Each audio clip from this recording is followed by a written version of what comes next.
जय हिंद। आज का हमारा टॉपिक है आधुनिक भारत का इतिहास। इसमें आज हम लोग भू राजस्व व्यवस्था देखेंगे जो बहुत बार एग्जाम में पूछा जाता है। तो चलिए शुरू करते हैं। भू राजस्व व्यवस्था में आज हम लोग स्थायी बंदोबस्त को जानेंगे जो एग्जाम के लिए बहुत ही इम्पोर्टेंट है। स्थायी बंदोबस्त को इस्तमरारी और जमींदारी व्यवस्था भी कहा जाता है। स्थायी बंदोबस्त को पढ़ने से पहले हमें कुछ बेसिक जानकारी पता होनी चाहिए जो एग्जाम के लिए बहुत ही इम्पोर्टेंट है। तो सबसे पहले जानेंगे भू राजस्व जो है वो कितने तरीकों से वसूली जाती थी। तो आप यहाँ पर देख सकते हैं भू राजस्व जो है वो 3 तरीके से वसूली जाती थी। स्थायी बंदोबस्त, रैयत बाड़ी और महाल बाड़ी। ये 3 तरीके से जो थे वो भू राजस्व व्यवस्था थी। आज हम लोग स्थायी बंदोबस्त के बारे में जानेंगे। स्थायी बंदोबस्त को जानने से पहले हमें कुछ पीछे की बातें यानी कि बेसिक जानकारी पता होनी चाहिए। तो आप जैसा कि जानते हैं कि प्लासी का युद्ध 1757 में हुआ था।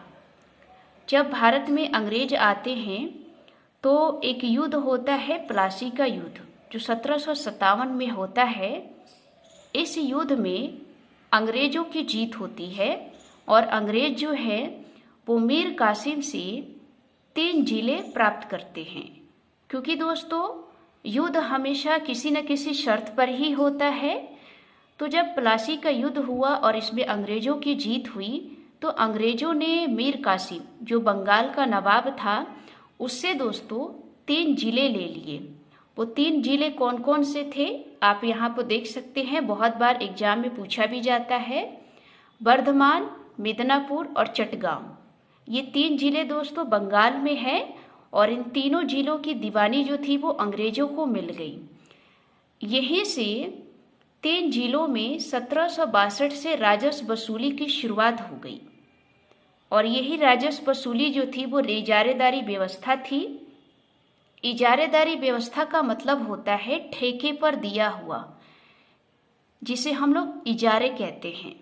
इजारेदारी मतलब ठेके पर हमने किसी को दे दिया और उससे हमने कह दिया कि ये तुम्हारा सारा काम है, यहाँ से तुम ये करके लाना और मुझे दे देना। तो ये दोस्तों ठेका होता था। तो इजारेदारी का मतलब ठेका है, जिसे आम बोलचाल भाषा में आज हम लोग ठेकेदारी की व्यवस्था कहते हैं। तो यही दोस्तों इजारेदारी व्यवस्था थी जो 3 जिलों में 1762 से राजस्व वसूली की शुरुआत यहीं से हुई थी। ये एग्जाम में पूछा भी गया है कि किन 3 जिलों से राजस्व वसूली की शुरुआत हुई थी। तो आप यहाँ पर नोट कर लेंगे वर्धमान, मिदनापुर और चटगांव। यहीं से दोस्तों 1762 से राजस्व वसूली, जिसे इजारेदारी व्यवस्था कहते हैं। अब दोस्तों अंग्रेजों ने ये 3 जिलों पर दीवानी हासिल तो कर ली और राजस्व भी वसूलने लगे, लेकिन दोस्तों ये इतने में भी संतुष्ट नहीं हुए। ये चाहते थे कि हम एक बड़े से क्षेत्र पर राजस्व वसूल करें और हम अधिक से अधिक टैक्स लगाएं ताकि हमारा राजस्व जो है वो अधिक से अधिक बढ़े। तो आगे चलकर दोस्तों एक युद्ध होता है बक्सर का युद्ध, जो आप जानते हैं 1764 में होता है। बक्सर के युद्ध में भी दोस्तों अंग्रेजों की जीत होती है और अंग्रेज जो हैं बंगाल, बिहार और उड़ीसा, इन 3 क्षेत्रों पर दीवानी जो है हासिल कर लेते हैं। क्योंकि पहले दोस्तों प्लासी के युद्ध में केवल 3 जिलों से ही दीवानी हासिल की थी और वहीं से राजस्व वसूली करते थे। लेकिन दोस्तों बक्सर के युद्ध में इन्होंने जिलों से भी ज़्यादा बढ़कर इन क्षेत्रों पर अधिकार कर लिया। वो क्षेत्र कौन से थे? बंगाल, बिहार और उड़ीसा। ये तीनों दोस्तों एक ही में हुआ करते थे और तीनों क्षेत्रों की दीवानी जो है वो 1765 में इलाहाबाद की संधि से इन्होंने प्राप्त कर ली। पूछा भी गया है कि बक्सर के युद्ध में वो किन 3 क्षेत्र हैं जो 1765 में इलाहाबाद की संधि से प्राप्त हुई थी। तो आप बताएंगे बंगाल, बिहार और उड़ीसा। बंगाल, बिहार और उड़ीसा जो है वो अवध के नवाब और शाह आलम सेकंड के समय 1765 में इलाहाबाद की संधि से अंग्रेजों ने बक्सर के युद्ध में हासिल कर लिया था। अब यहाँ से ये पूरे क्षेत्र में राजस्व वसूली करने लगे। अब इनका राजस्व जो था वो बढ़ता जा रहा था। तो इन्होंने एक दीवानी नियुक्त की, क्योंकि अंग्रेज जो थे वो राजस्व वसूली नहीं करते थे।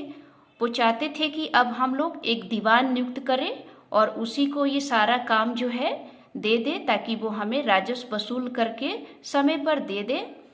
तो इन्होंने दोस्तों, यहाँ पर आप नोट कर लीजिएगा क्योंकि एग्जाम में पूछा भी जाता है, राजस्व वसूली के लिए अंग्रेजों ने दीवान नियुक्त किए और उन दीवान में दोस्तों 2 भारतीयों को चुना गया।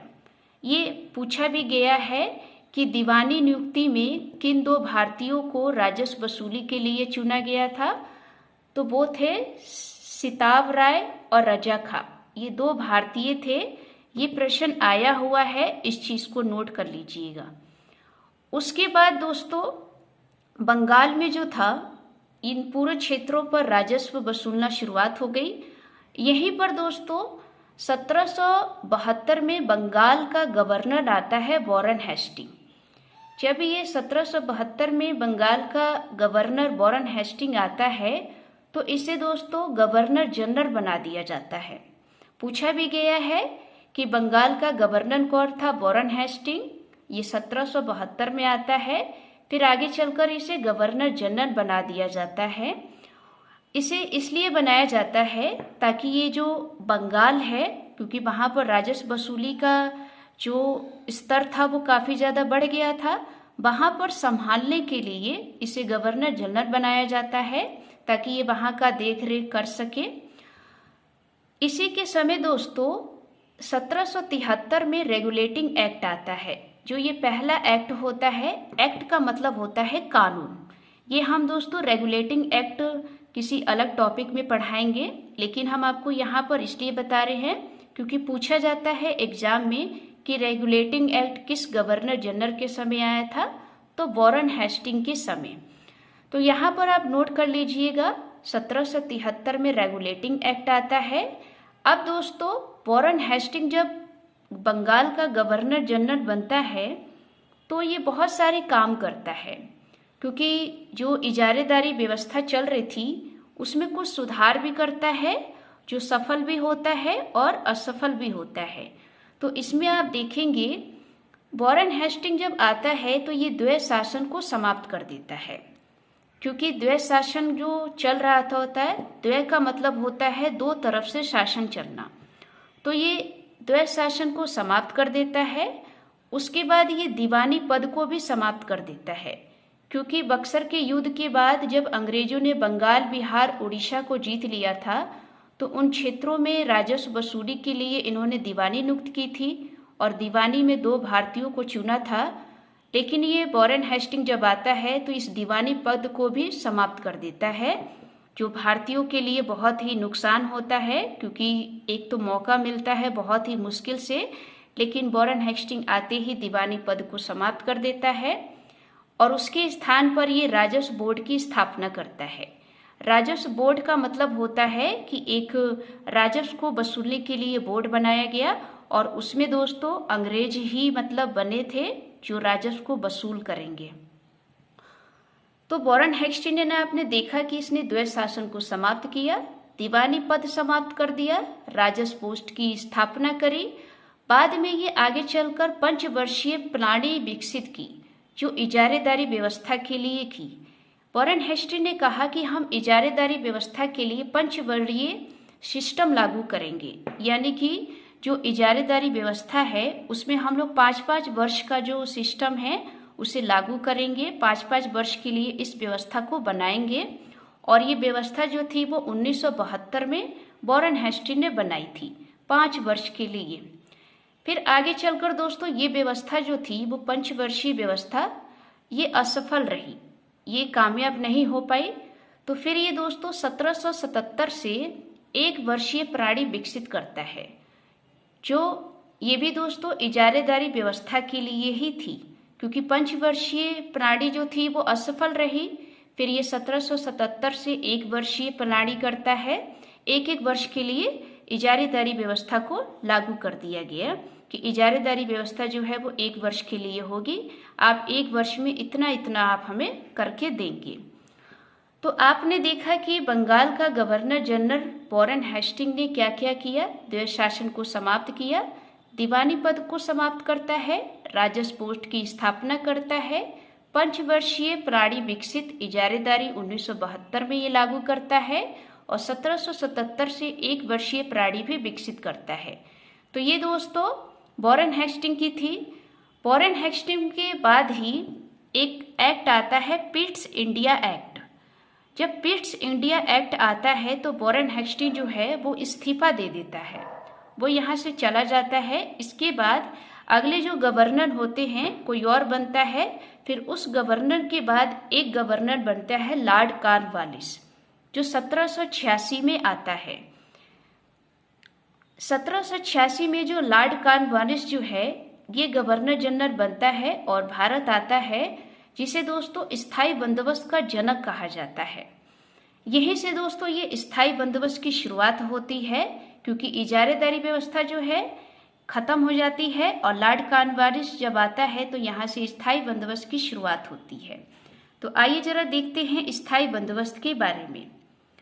स्थायी बंदोबस्त क्या है दोस्तों? स्थायी बंदोबस्त जो है वो राजस्व की दर स्थायी कर दी गई, इसलिए इसको स्थायी बंदोबस्त की गई। क्योंकि दोस्तों जो इजारेदारी व्यवस्था थी उसकी जो राजस्व की जो दर थी वो स्थायी नहीं थी, लेकिन जब लॉर्ड कॉर्नवालिस आता है तो इसमें जो राजस्व यानी कि जो राजस्व वसूल करने की जो व्यवस्था थी वो परमानेंट कर दी गई, इसीलिए इसे स्थायी बंदोबस्त कहा गया। तो आपने देखा राजस्व की दर स्थायी कर दी गई, यानी कि लगान जो है वो सदैव के लिए निश्चित कर दिया गया। ठीक। दूसरी बात आप यहाँ देखेंगे, स्थायी बंदोबस्त में जो सदस्य थे वो 3 थे। ये प्रश्न पूछा गया है कि स्थायी बंदोबस्त में सदस्य कितने थे? तो 3 थे। एक तो दोस्तों ये गवर्नर जनरल था जो लॉर्ड कॉर्नवालिस था, जिसे दोस्तों स्थायी बंदोबस्त का जनक या पिता कहा जाता है।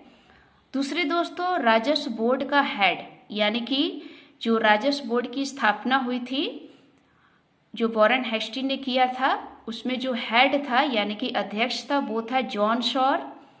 इसे दोस्तों स्थायी बंदोबस्त का विचारक कहा जाता है, क्योंकि दोस्तों ये जॉन सॉर ही स्थायी बंदोबस्त को विचार में लाता है, एक आइडिया लाता है कि हम लोग स्थायी बंदोबस्त को ऐसे चलाएंगे या हमें ऐसे इसे लागू करना चाहिए।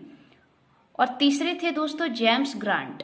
ये 3 लोग जो थे वो स्थायी बंदोबस्त के सदस्य थे। आगे हम लोग देखेंगे जॉन सॉर। दोस्तों जॉन सॉर जो है वो स्थायी बंदोबस्त का एक विचारक था, यही दोस्तों विचार लेकर आता है। तो यहाँ पर आप देख सकते हैं जॉन सॉर ने 1789 में विचार विकसित किया, यानी कि इसने विकसित किया कि हमें स्थायी बंदोबस्त को कैसे बनाना है, इसके आइडिया कैसे होने चाहिए। तो 1790 में ये 10 वर्ष के लिए लागू करता है, जिसे जॉन सॉर की व्यवस्था कहते हैं।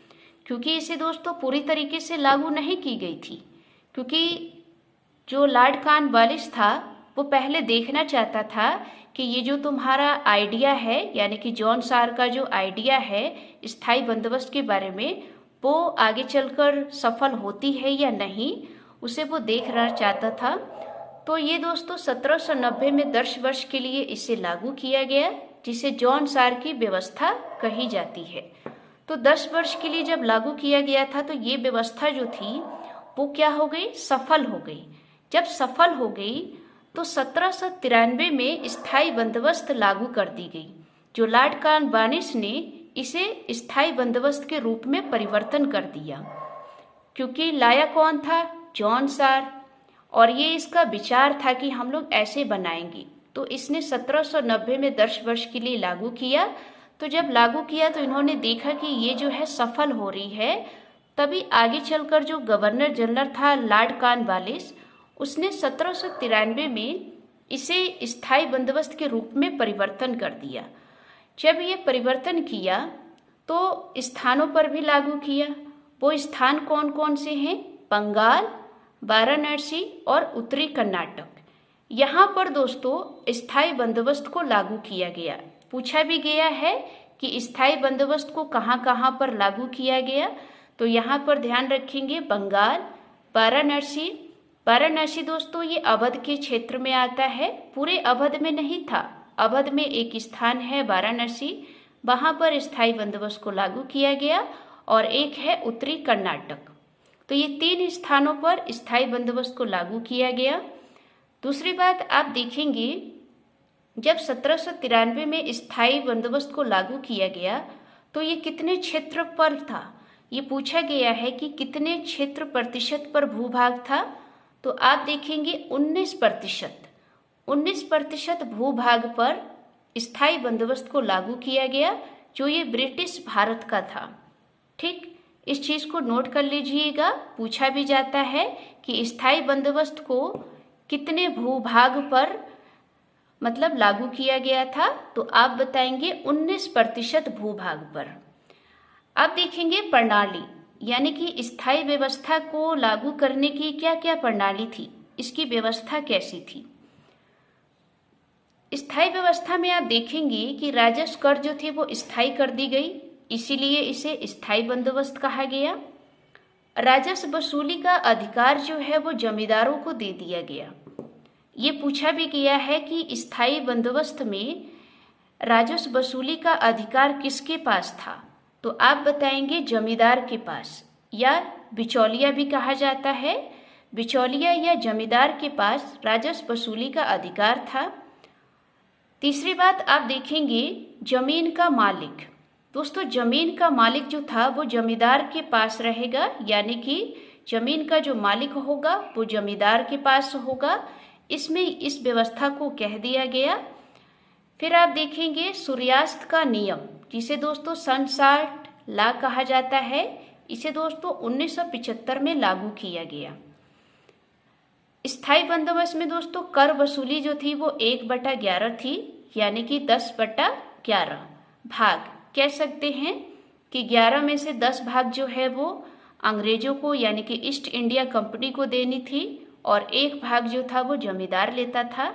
तो इसे जरा हम लोग पहले समझ ले। स्थायी बंदोबस्त में राजस्व कर जो थी वो स्थायी कर दी गई। राजस्व का वसूली अधिकार जो था वो जमींदारों को दिया गया कि जमींदार जो है वो राजस्व वसूल करेंगे, इन्हीं को अधिकार दिया गया। जमीन का मालिक, जैसे दोस्तों जो किसान है, किसानों की जो जमीन भूमि होती थी उनका मालिक कौन होगा, ये जमींदार होंगे, इनके पास ये जमीन का मालिक होगा। और जब दोस्तों ये जमींदार जो हैं, जो सरकार ने दिया है कि तुम इसमें से राजस्व वसूली करोगे और हमें इतना दोगे, तो जमींदार जो थे वो टाइम पर नहीं दे पाते थे। इसमें भी दोस्तों ये लोग भ्रष्टाचार करते थे। तो इस भ्रष्टाचार को रोकने के लिए ईस्ट इंडिया कंपनी ने एक नियम लाया, वो था सूर्यास्त का नियम, जिसे सनसेट लॉ कहा जाता है। इसे दोस्तों 1995 में लागू किया गया, या कहीं कहीं दोस्तों 1994 भी लिखा होता है। तो पूछा जाता है सनसेट लॉ या सूर्यास्त का नियम जो है वो किस भूराज व्यवस्था के लिए लागू किया गया था, तो स्थायी बंदोबस्त के लिए। आगे दोस्तों कर वसूली, यानी कि टैक्स कितना लिया जाएगा, 1/11, यानी कि कह सकते हैं 10/11। 11 में से 10 भाग जो है वो अंग्रेजों का होगा और 1 भाग जो है वो जमींदार लेगा। इसके दोस्तों उद्देश्य क्या थे, आप देख सकते हैं। स्थायी बंदोबस्त के उद्देश्य ये था कि नियत आय प्राप्त होगी। ये चाहते थे कि अगर हम लोग स्थायी बंदोबस्त को इस तरीके से लागू करेंगे तो हमें जो है नियत आय मिलेगी, और अंग्रेज में जो जमींदार हैं वो हमारा साथ देंगे। इनका कहना था कि जो जमींदार हैं वो हमारा क्या होंगे, अंग्रेजों का साथ देंगे। तभी ये लोग दोस्तों राजस्व वसूली का अधिकार जमींदार को ही देते हैं, और जमीन का मालिक भी दोस्तों जमींदार को ही बनाते हैं। ये इसलिए बनाते हैं क्योंकि इनका कहना था कि जमींदार जो है वो अंग्रेजों का साथ देंगे, और ये दोस्तों साथ भी देते हैं। फिर आप देखेंगे राजस्व कर जो है अधिक करने के लिए इस उद्देश्य था कि राजस्व कर जो है अधिक से अधिक हो, इसीलिए स्थायी बंदोबस्त को लागू किया गया। इसमें ये सारी व्यवस्था की गई। अब देखेंगे दोस्तों इसके प्रभाव या परिणाम क्या हुआ, यानी कि इसके रिजल्ट क्या आया। स्थायी बंदोबस्त को जब लागू किया गया तो इस पर किसानों पर नकारात्मक प्रभाव पड़ा, यानी कि किसान जो थे वो एक तरफ से बर्बाद होते चले गए, और इसमें दोस्तों पटनी व्यवस्था जन्म लेने लगी। पटनी व्यवस्था का मतलब होता है कि जमींदार के नीचे जमींदार, यानी कि एक जमींदार से दूसरे जमींदार और दूसरे जमींदार से तीसरे जमींदार जो थे वो बनते चले गए। और वो जमींदार जो थे वो किसानों को क्या करते थे, उनका शोषण करते थे। तो पटनी व्यवस्था का मतलब यही होता है। आगे देखेंगे, किसान जो थे वो गरीब होते चले जा रहे थे और अमीर व गरीबी का मतभेद होने लगा। और जमींदार जो थे वो अमीर हो रहे थे क्योंकि जमींदारों के पास ही सारा मालिकाना हक और राजस्व वसूली का अधिकार मिल गया था। इस कारण दोस्तों आपने यहाँ पर देखा कि स्थायी बंदोबस्त जो है वो सबसे ज़्यादा किसानों पर नकारात्मक प्रभाव डालती है और किसान जो है वो एक तरफ से बर्बाद होते चले गए। और इसी को देखते हुए आपने पॉलिटी में पढ़ा है कि भारत के संविधान में पहला संविधान संशोधन 1951 में हुआ था, वो इसी जमींदारी प्रथा को लेकर। क्योंकि दोस्तों जो जमींदार थे वो किसानों का शोषण जो है वो इतनी बुरी तरीके से करते थे कि किसान जो है वो आत्महत्या करने के लिए मजबूर हो जाता था। तो इसी के चलते जब हमारा भारत आज़ाद हुआ था तो भारत के संविधान में पहला संशोधन जो था वो 1951 में जमींदारी प्रथा को लेकर ही किया गया था। तो ये दोस्तों हमारा स्थायी बंदोबस्त था। उम्मीद है आपको ये वीडियो अच्छी लगी होगी। अगर ये वीडियो अच्छी लगी हो तो वीडियो को लाइक करें, चैनल को सब्सक्राइब करें। जय हिंद, जय भारत।